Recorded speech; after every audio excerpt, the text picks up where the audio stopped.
How is everyone doing? It's Martin Williamson, and today I want to talk to you guys about a rather historic subject. I don't know what to call it. I think I'll just call it history.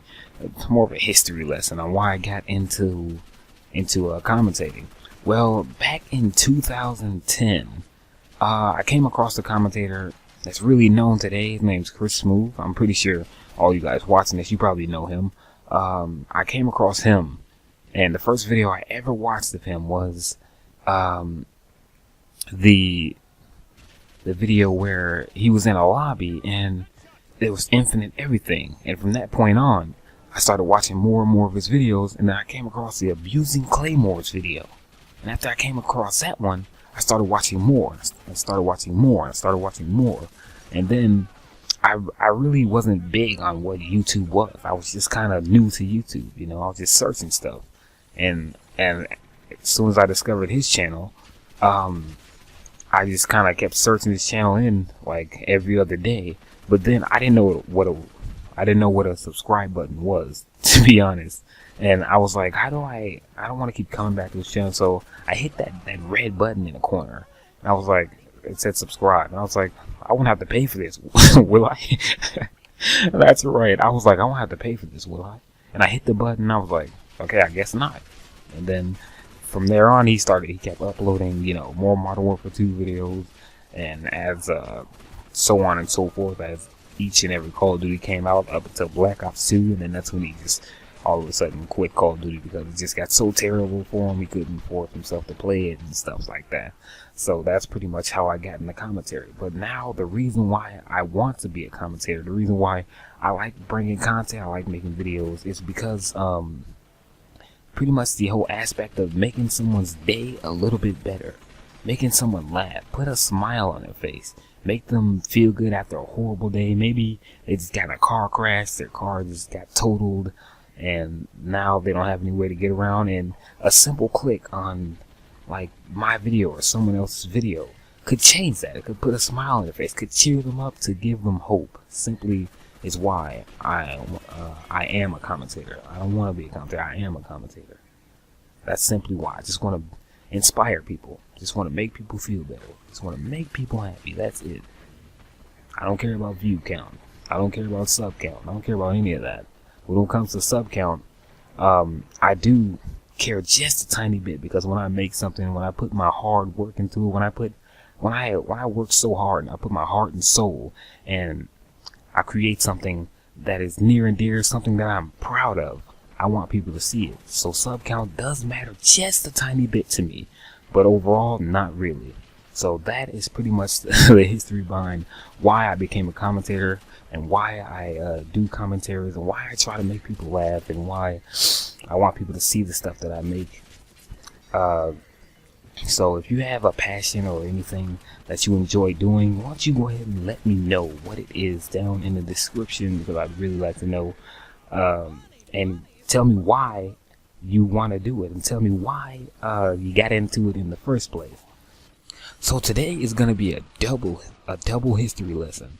And the reason why I say a double history lesson is because you can probably learn something from this little experience that I had when I was a really little dude. And I said I would bring this story to you guys, so that's what I'm going to do. And it's a little embarrassing. I don't know if I've told it before, and if I haven't, this is probably why. It's a little embarrassing, and you had a little bit of a stupid moment there. So I'm going to go ahead and jump right into it. So let's just say it's around spring. The snow is just clearing up. I think it's around Easter or something like that. That's when spring. That's when Easter is in spring, right? Something like that. I don't remember. This is from a long time ago, so my memory's a little bit fuzzy. So just bear with me here. So it's around Easter, and I'm pretty much I'm waking up on, I think it was a Friday. Yeah, I'm waking up, and I realize that my room is totally empty. And since back then, I shared a room with my brothers, and when I wake up, they'd be sleeping right next to me or in the bed across from me. I woke up, there was no one in there, and I was like, uh-oh. And the first thing I thought was, oh man, I missed school. And I'm like, whoa, okay, I missed school. And back then, I gotta tell you guys, back then, kids used to get whoopings. Not like nowadays. You can't whoop your child because abuse and all that other crap. But back then, you could whoop your child of something furious. Like you could literally just take it to them, but not like to the point where they're bleeding or something. Just give them a good whooping and send them to their room crying. So that's how it was back then for me. And if you did something like such as miss school or misbehave in school, you're getting a whooping. So that's what I pretty much did. I missed school. And I was like, okay, oh, wow, I missed school. My mom was still asleep in her room, and I was like, oh man, when she wakes up, I'm gonna get a whooping. I was so scared. I was like, okay, I know what I'll do. I'll go in my room and I'll lay down and I'll wait until she wakes up. And about 50 minutes later, I'm laying there and I'm like, this is boring. And finally she gets up. I hear her getting up and I'm like, oh, she's getting up. She's gonna check in here and see if I went to school or not. So I'm just laying there and if she doesn't come in here, I'm like, oh man, okay. She's not gonna come in. So I pretty much don't want to walk out there and get yelled at. And she's like, why didn't you go to school? Blah, blah, blah, blah, blah, blah, blah. I'm like, oh God, okay, I'll just stay in here. And then after I'm like, oh man, I don't want to stay in here all day. So what I do is, I do like the most goofiest thing. Instead of just facing the consequences and just be like, oh well, I should have got up on time and should have just went to school. This is what I do. I just lay there.